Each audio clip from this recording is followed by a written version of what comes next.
computer power married to geometrically increasing databases gets increasingly better at solving incredibly complex problems.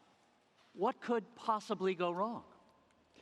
The only problem is that AI is not optimized necessarily for living alongside us humans, who are optimized not for AI, but for living on the savannah, or our institutions, which are optimized for some point in the 19th century. The upshot is that AI has the potential either to be the equivalent of Promethean fire or Pandora's box. And that is the question that we'll examine with this distinguished panel today. Let me remind you that the names on the back panel there are not complete, so we'll run through them one more time. Laura Ellis, the head of technology forecasting at BBC, Janet Adams, COO of Singularity.net, and Michelle He, co-founder and COO of FinTurn. All right, so welcome. I thought we would discuss the ethics and AI question by positing a few scenarios of situations that we might find ourselves in as AI becomes increasingly part of our lives and increasingly powerful. Okay? So here is scenario number one. The year is 2025. An autonomous vehicle and its passenger are traveling down a busy two-lane road when a little girl chases a ball into the road right in the car's path. A human driver would have to make an agonizing split-second decision to continue and kill the child, or swerve into oncoming traffic and potentially die in a head-on collision. The AI controller of this autonomous vehicle, however, does not agonize. It just does what it was programmed to do. So what should that programming tell it to do? And who decides that? Some anonymous software programmer? The vehicle manufacturer? Some as yet uncreated National Traffic Safety Bureau for AI vehicles? Laura, how would you answer that? Well, I've asked this question many times, and most recently at the Consumer Electronics Show, where we went to the vehicle stage to see what people were saying about exactly this. And their answer was quite depressing in many ways, because it was, well, we don't know, we just make the stuff, and we're going to hand it over to the guys who build the cars to decide what to do. And I imagine that at that point, the guys who build the cars will probably say, well, it's up to the people who drive the cars. How do they want their autonomous vehicle that they are now, owning to do this? It is a really, really difficult question. But what I would say is that we have to learn how much we want to trust our machines. So we hold machines currently to far higher standards of safety than we do our humans. We kill thousands of people on the roads every day. And machines, yes, they've killed a couple, but we are horrified at every instance of that. And we seem to be much less horrified because we're so used to it, at the enormous road death toll that we create with our humans that drive cars. So at some point we need to make and have a conversation about this. And I think the key to this is having a proper conversation within our society about how we feel about it. If we could make our roads safer with autonomous vehicles, shouldn't we be doing that? Can we therefore live with the consequences when that will occasionally go wrong? We need to talk. Excellent. I also have to say that the panelists, wouldn't you agree, are rocking their shoes. Just have to say. A bit of a distraction. So life and death decisions, as Laura says, are coming to us, made by machines, and there is, for reasons that are difficult to explain rationally, different sets of ethics that seem to apply. Another life and death potential thing that's right around the corner would be military AI. Should we be willing to outsource to machines the decisions to kill human beings deliberately? And if we are willing to go there, how do we ever stop a robot arms race, Janet? How do you ever stop a robot? A robot arms race. Robot arms race. So before I come on to that, may I make one comment about the car? Yes. Please, thank you. Before we move on from your excellent first scenario, one comment I'd really like to make about the car driving scenario is that there will be dramatically fewer road accidents when AIs are driving all the cars, because the AI won't be busy texting their boyfriend or opening a banana for the child in the back, or trying to stop the children fighting and screaming, or even just daydreaming about a beautiful date. The AI will be there, will be on it, and will be reacting faster, better, and more efficiently than humans. And the question of who determines those ethics, it has to be decentralized, because any one corporate power, any one technological force who decides the ethics by their own ethics will be limited. The ethics need to represent the whole of the beauty of humanity and represent how humanity wishes to take ourselves forward into conscious ethical decisions with AI and out of our unconscious programmed behavior. So it heralds a beautiful future for me. And as in respect of military, would we ever outsource death to a human and the decision of death to an AI? First off, I would probably, to a large degree, think that those AIs may be wiser in their decision-making than many of the humans on the planet. But this is where special leadership and integrity and authenticity comes in. I would outsource decisions of life and death to decentralized, democratically elected, beautiful leaders before AI. But AI can make incredible enhanced intelligence to those leaders to make those decisions. So AI arms race, I absolutely hope not. It is the exact worst Terminator scenario that we can possibly envisage, and that's why being here with you incredible people on this stage and you beautiful people in this audience, it's really important for us to be having these discussions now so that we ensure that we involve the most powerful technologies ever invented for the benefit of humanity. That is the challenge in front of us, isn't it? But as E.O. Wilson put it, this is a difficult mismatch that we face. We have, one way to define the situation we find ourselves in is that we are saddled with our Paleolithic brains and our Victorian institutions and our godlike technology. And finding the right match in an ethical way that is pro-social, as you said, is the challenge. So let's go on with another scenario. So here's advancing a little bit beyond the first one.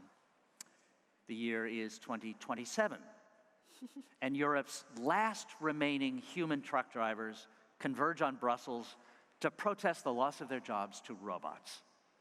They block off the center of the city, where they're joined by a small army of former accountants and nurses and adjunct professors and financial analysts and journalists, all of them put out of work by AI. The Brussels police consider sending robocops with high-pressure fire hoses to disperse the protesters. But in an act of compassion, they instead send in a division of mental clinicians specifically trained to be sympathetic to people in distress.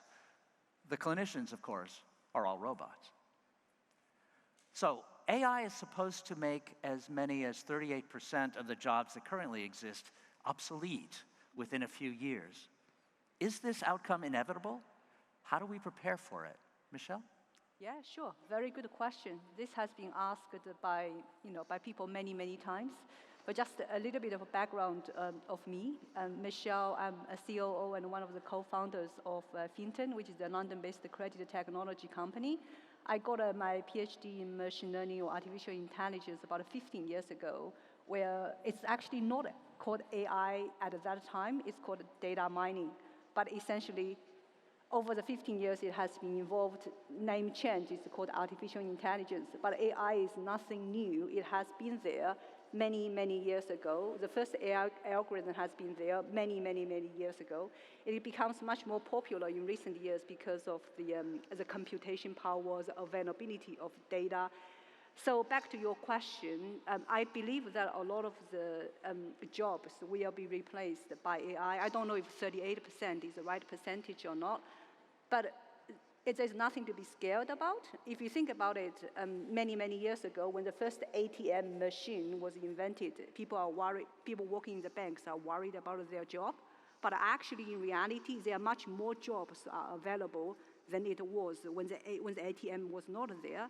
So what the AI does, like many technology does, is that they replace the basic repeatable jobs, but still they also created a lot of efficiency and created a lot of jobs so that people, human, can focus their precious attention, the precious time on the ones that requires the human attention and let the machine or the AI to do the basic jobs.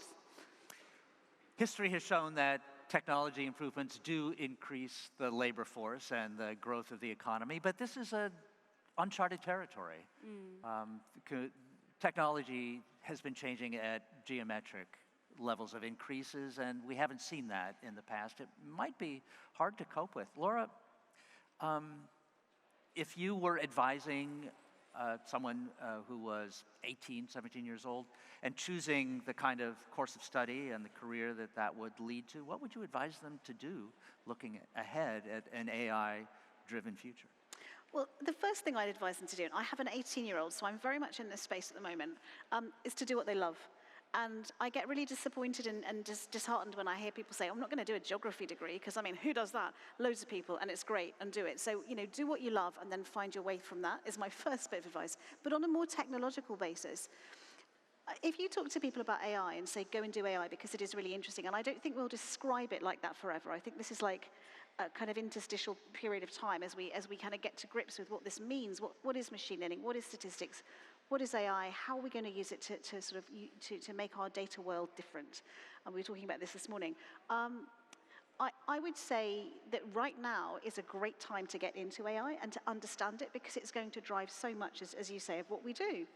And what really distresses me is the fact that people are still so rejecting of technology, and that's right across the board, not just AI. I work in an organization where my role is to try to make people feel more comfortable with technology, and the amount of people that kind of look at you and say, are you from that department that mends our laptop? Which, yeah, I am, very, very much so, and very proud of that, but also, so much more. And when we look at the things that we're doing with technology, and just bringing us right back to present day, we're using technology now to provide more personalized services to you. As an organization that deals in content, we're giving you more personalized content. We could debate forever how good that is, whether that's a good thing, why it is, why it might not be. But using these new capabilities that we have and using them cleverly, but again, back to our theme, doing that in consultation with people, in communication with people, in conversation with the people that are at the receiving end of it, is absolutely the most critical problem. So I'd say go into AI, absolutely go in, love it, own it, do that maths thing. I had to do some maths when I did my AI course, I'm rubbish at it.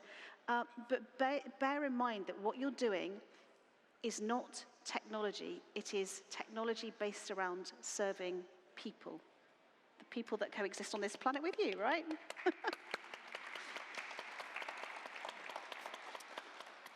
Janet, let me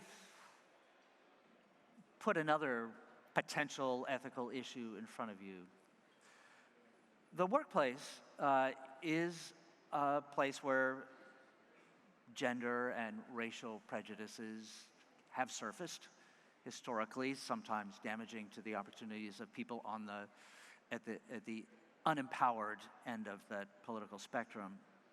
What happens when prejudices are embedded in the software that powers AI?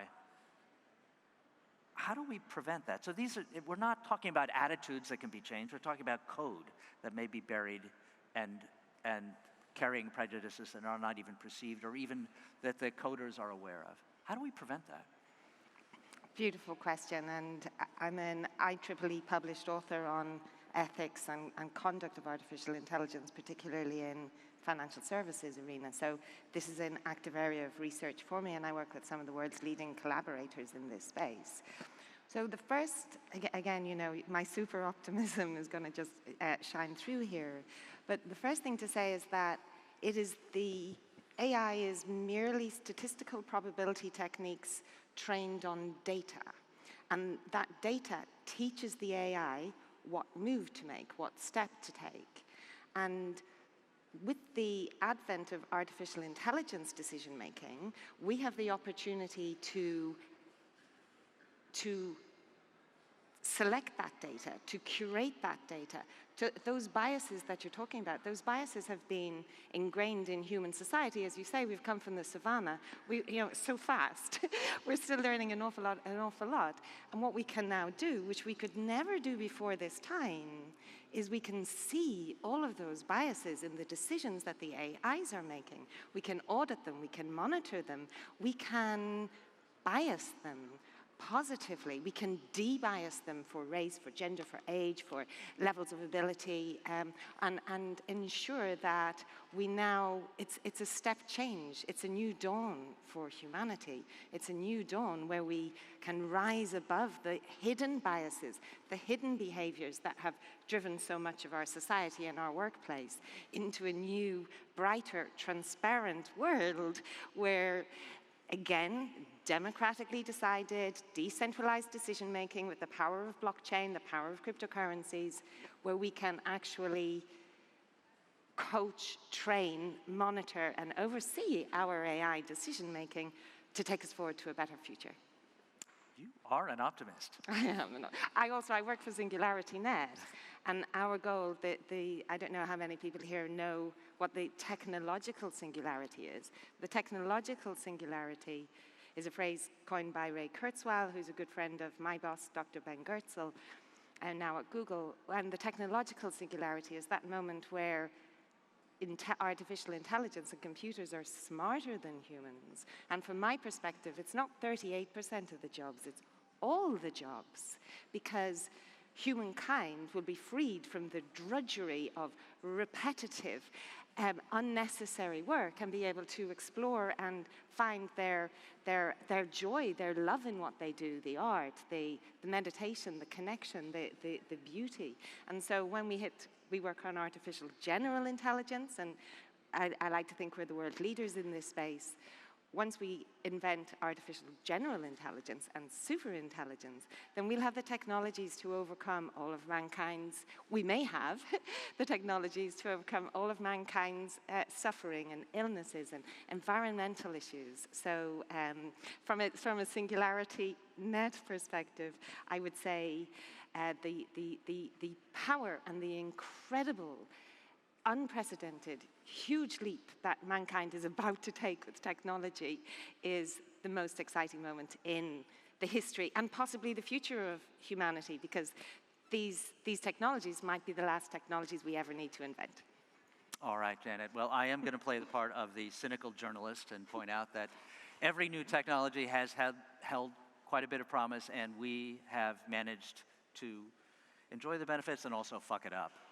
Yes. And yes. AI may be another one. So all right, I'm going to pose another scenario to you that is an ethical dilemma.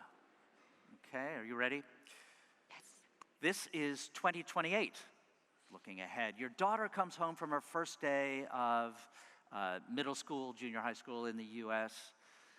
She's unexpectedly discouraged. Your family is not wealthy, and your daughter has been accepted on scholarship to a school generally attended by the kids of well-off families. But she had been excited about going. Now she's depressed. What's wrong, you ask? She says, I'll never keep up. The other kids had robot tutors who helped explain the toughest lessons, and when the other kids got tired, their affect monitoring devices focused them or gave them jolts of miracle drugs to keep them focused. I hate this school. Michelle, the benefits of technology have always gone unevenly and have been distributed to the people who are already well off in society. When those benefits are magnified by the power of AI, how do we prevent that from being an even worse situation? Yeah, very good question. And I'd like to take this question because in 2028, my daughter will be 11 years old, so she will be going to the high school. If at that time I happen to make Finton successful, then she will be one of the poorest kids. So just imagine that's the situation. Technology or resources in this world are always not very evenly distributed. I don't think that's specifically or anything related to AI itself. It's just, it's history. Life is not fair. Resources not fairly distributed. But I would say with the evolution of technology, it actually helped a lot with the distribution. So for example, when it comes to education of AI, there are a lot of open source code which is available. This kind of open source code, that kind of concept is only very popular in recent years. Before that, people are very protective of their code, their IP. And also there are a lot of online trainings, high quality, excellent quality online trainings is available for free. So for example, there's an AI-enabled education system called Coursera. That is founded by a guy called Andrew Ng. He's an expert, a tycoon of AI. So what that does is basically, they use the technology. So he has excellent AI background. He used the AI technology to basically bring a lot of, like for example, Stanford lecturer, Harvard lecturer, make it almost for free, publicly to people to access it. So I would think actually I have a different perspective from the angle where the question is asked. I think number one, the resource and the resource and a lot of things in the world are not evenly distributed since the first human being.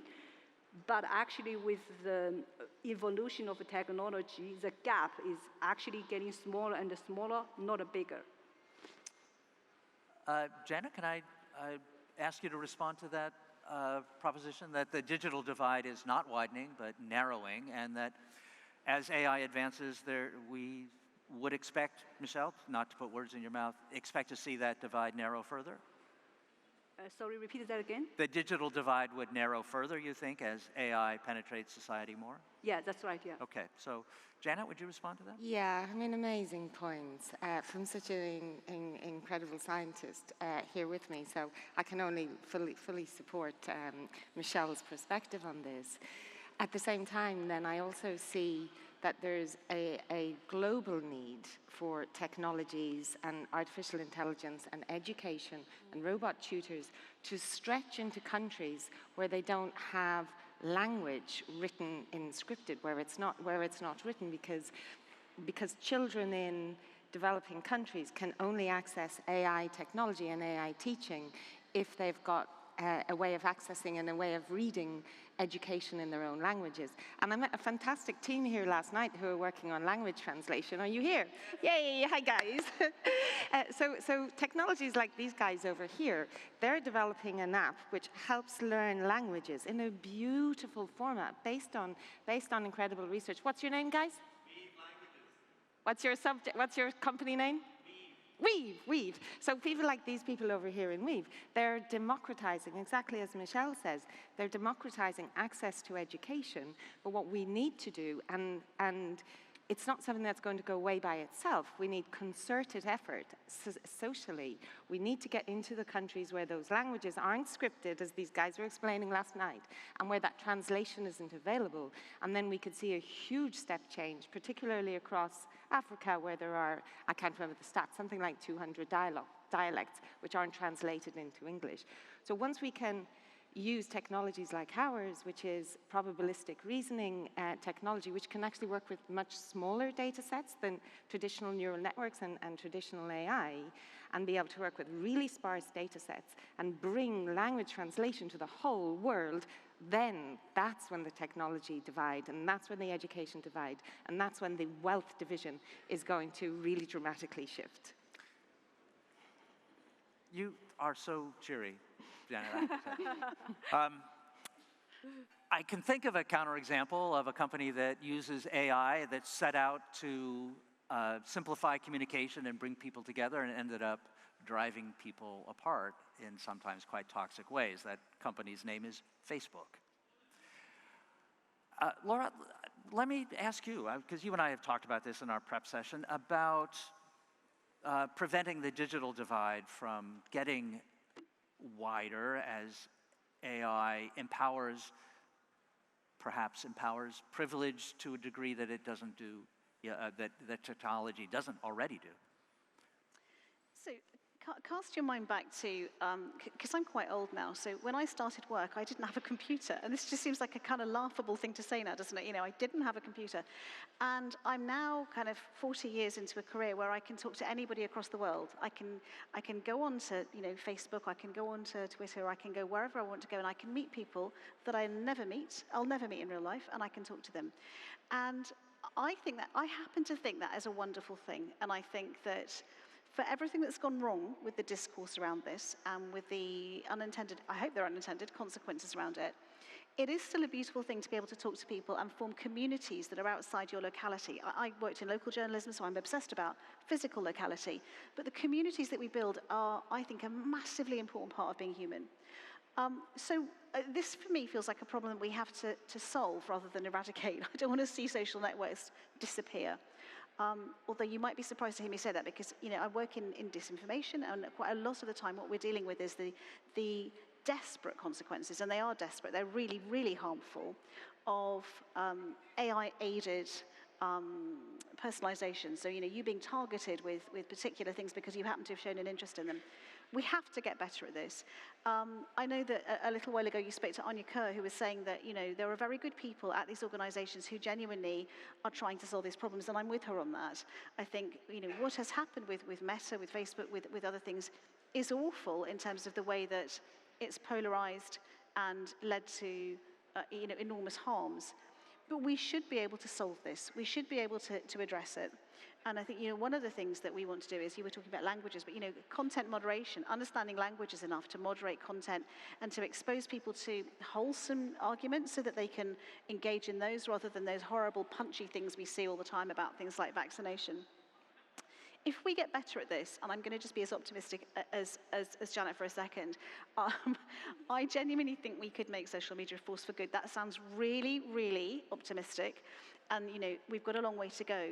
But why shouldn't we and couldn't we use the tools that we've developed to make this a happier and more productive place? Because we ought to all want that as a society, okay? Unless we're just actively evil or trying to make money out of people, and I know a lot of people are, trying to make money, not necessarily evil. I think we could do it a lot better. And I really hope that we can grasp this nettle, and maybe with the help of regulators, and certainly with the help of our brilliant, AI scientists and our data scientists and our people that understand this. I'm hopeful that we can do something about it. But I really think we need to start now. All right. I have another scenario on my pad here, but why don't we open the panel to questions from the floor? If there is anyone who would like to ask a question, there are mic runners, I think, on either side. Would you identify yourselves if you've got a mic? It's hard to see out into the lights. There we are. And here's a question.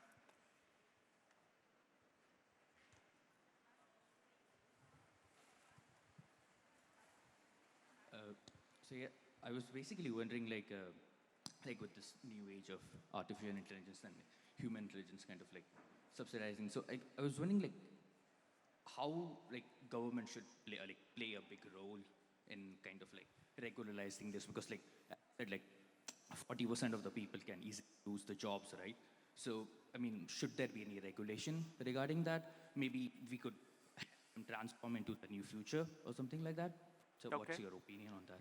Okay. The question is, what role should governments play in minimizing the harms that may be caused by artificial intelligence in the future? Michelle, would you like to take that one? Yeah, sure. I think there are different ways can be done. I'm speaking in my industry, which is financial service. I think the same logic will apply to different types of industries. If we do it collectively, there will be a difference.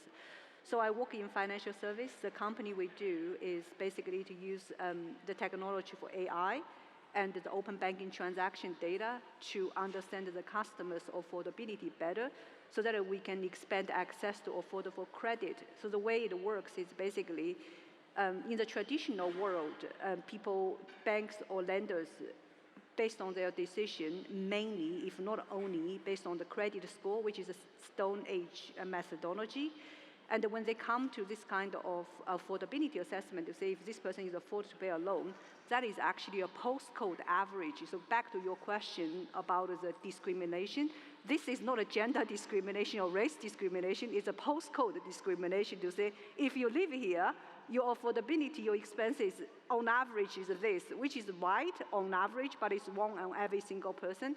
So that is what the Stone Age credit technology has been working in the last 30, 40 years. What we do differently is that we look at the customer's open banking transaction data with their permission, use AI to extract a lot of feature to say how much this person earn, where the income comes from, how much does this person spend, more importantly, what are the spending behaviors. So by doing this, we help people who are excluded by the traditional ecosystem and provide affordable loans to them. So this is one of the very, very small things we do, which rely on technology and the data. My point, and to come back to your question, is that in different industries, if everyone do a little bit of small things like this collectively, we can make a big difference to the society. And the technology is making a lot of differences here. Okay. Hi, my question is for Janet. I can see that you're very excited about AI and its future and how it's going to take over so many jobs and roles in our society. So I wanted to ask, is there any disadvantages that you may think of about AI, and also how will this influence the economic divide of the society, you know? Because if more and more jobs are taken over by AI and robots sometime in the future, how are people from lower middle classes supposed to make a living if that? Thank you. Thank you. That's a beautiful question, and one which is really close to my heart. I see a huge amount of potential for mankind to further increase the divide between the haves and the have-nots in the transition between now and the singularity. And it's the transition period that is where, to the previous gentleman's point, is where regulation, governance and intervention is required to ensure that those people who are put out of work, the 6 million poorest women on the planet who do the lowest skilled jobs like working in sweat factories. You know, a robot can now make a T-shirt cheaper than a human can make a T-shirt, and those women need those jobs, and without those, and their subsistence, but without them they have nothing. So it's the transition period. Once we get to the singularity where AGI and artificial superintelligence, we hope and we work to imbue it with love and kindness and compassion, because really it will be so powerful, it will do its own thing. So as its parents, we're bringing up that technology to be kind, to be beneficial. And this is where decentralization becomes really important. Working with the cypherpunks, working in blockchain and in cryptocurrency to ensure that the access to wealth is democratically decentralized across the planet, and we take down kind of, you know, the big tech oligopolies. But your point is absolutely spot on. It's this transition period where we need organizations like the European Union guidelines for responsible AI. We need governments, we need regulation, we need concerted social effort to ensure that those jobs which can be early automated don't dramatically disadvantage whole sections of society, and that wherever jobs are taken out, training is put in to uplift those parts of society who need to, you know, enjoy the same security, the same wealth, the same access to food as all of us do. Beautiful question, thank you. I have a Women in AI group who looks specifically at this issue for women around the planet, because of course women are poorer than men. Thank you. I see a question over here. Okay. Thank you. My name is Miran. I'm interested to know the connection between AI and creativity, and especially any areas related to how to make more inclusive the sector of the arts, creativity. And just to say, today in Ireland, probably you don't know, but it's Bloomsday. It's a big day for celebration. This means that, for anyone who is here, happy Bloomsday, everyone. It's the 100 years anniversary of the publication of James Joyce's Ulysses. It's a big day for us here. All right. So happy Bloomsday, and a question about ad tech. No, my question is related to creativity, but anyone can answer this. Creativity and maybe, I don't know who wants to answer the question, is the connection between AI and creativity. I'll take if you like. Okay. So I love this question, and happy Bloomsday, everybody. I'm going to go and jump in the sea after this, okay? So I hope you're going to be with me on that one. I think that AI and creativity gets a bad name sometimes because we see things like, oh, look, AI has composed a symphony because we fed in some data. Somebody said to me this morning, and I honestly can't remember who it was, but it was a comment that touched me immeasurably, and it was that they had seen something that had been written by an AI, obviously with human input, but, you know, it had been written, and it was very... Was it you? It was me. It was you. It was really moving, and it was really touching. And I think as a human race, we are desperate to talk to our AI, and it's very sweet. We talk about robots, and we talk about, you know, how we really want to kind of like, we really want to say to them, have you got siblings? What do you like watching on TV? And we know they can't answer that, and that they haven't got siblings, and they don't watch TV. But we're so desperate to make that connection, and I think that's a hopeful thing about humanity. So while I may not be quite as hopeful as Janet is about how we get there, I think that creativity is a really good way of unlocking the relationship between ourselves and the AI that we are creating. Don't forget, we're creating it. When you look at things like the large language models and what they're generating, you know, the big Google row about, you know, is this sentient? No, it's not. But the fact that it feels sentient, and the fact that we love feeling that we're talking to a different entity, a different being. I read Super Intelligent by Nick Bostrom, which was just the most brilliant book. And it just makes you think so much about what we've been talking about around, you know, a general intelligence and where that might take us. So I think we desperately need to harness that creativity as an element of what we do to kind of give ourselves back our humanity as we create AI, and make sure that, you know, when we get to the point where we have created something more intelligent than ourselves, that this is going to sound strange, but I really mean this, that we treat it decently. Because if we don't, you know what's going to happen. Oh, and also, can I just say, before we do any of that, can we please sort out climate change? Because AI could really help us with that. And I don't think we deserve to do anything else until we've sorted that out first. So I'd really like us to do that before everything else. Thank you. And then one tiny quick point. Last week, SingularityNet and the Jam Galaxy, which is our music token project, we launched the world's first humanoid robot-fronted band in LA at NAMM Festival on the headline stage last Saturday. And anyone who's in NYC this week for NYC NFT, NFT NYC, we're doing a gig in D-ROM in the East Village on the 22nd. So tap me up for a guest pass if anyone wants to come and see our humanoid robot-fronted band who sings AI-generated lyrics. I can think of no better way to end a panel on AI than a plug for a humanoid robot-fronted band in NYC. Would you give us the acronym for it one more time so we don't miss it? And the Jam Galaxy Band. Okay. Desdemona is the robot, and the Jam Galaxy Band, and she sings beautiful Oracle AI-generated lyrics which really move and carry a strong message about the singularity, beneficial benevolence, love and compassion. I'm all prepared to become a fanboy for Desdemona. I wish you could come. Would you thank our panel, Michelle, Janet, Laura? Thank you very much.